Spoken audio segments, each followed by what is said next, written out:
Then on the next page, we fine tune it and gauge your life across 5 core categories that I call the 5 rings of retirement. This is a framework that I created and thousands of people have used it already as a tool to balance your life across.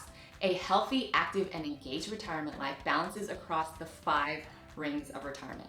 I want you to rate your energy level in each of these 5 rings on a scale of 1 to 5. So 5 being super energized and loving your life in this ring, and 1 being depleted and this area needs like a lot of attention.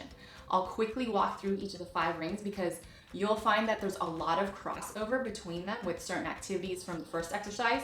So I'll dive in a little bit deeper so that you can rate each as its own category.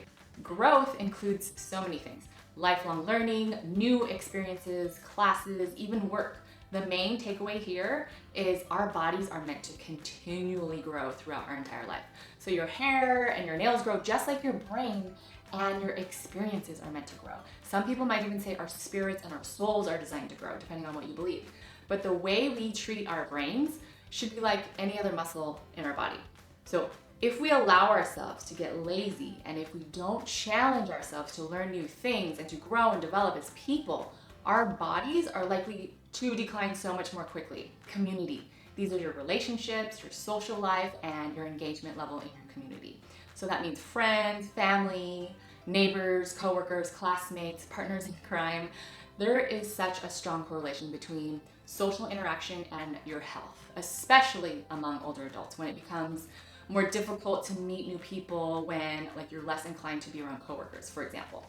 There have been so many studies conducted that show us being social and involved in your community is so good for your health. It increases your longevity, it's good for your brain health and your emotional health and your cardiovascular health, among so many other things. Plus, being actively involved and engaged in your community, whether it's your friends, family, neighbors, and so on, that keeps you away from isolation and loneliness.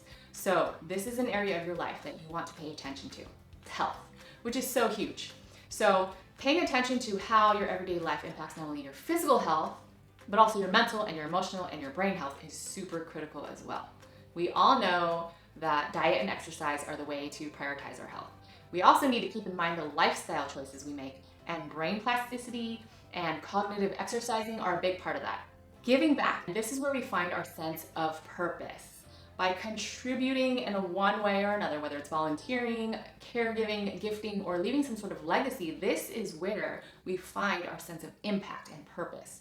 There's also a ton of science and numerous studies behind this one that tell us giving back is good for your health and your well-being overall.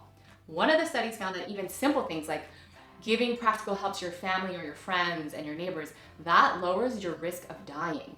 And there's also a dose of oxytocin hormone that gets released in your brain every time you conduct an act of kindness. So giving back is super important. And this is actually where I want you to highlight at the bottom of this exercise your energy level in the ring of giving back. And the 5th ring is finance. While it's not everything, money's not everything. If you have the financial part of your life under control, where you're budgeting comfortably and affording the lifestyle and the passions and the purpose that you want, that's of course a huge factor in your stress level. There's a lot of crossover that can happen between these 5 core categories. Just rate each one from 1 to 5 based on energy level.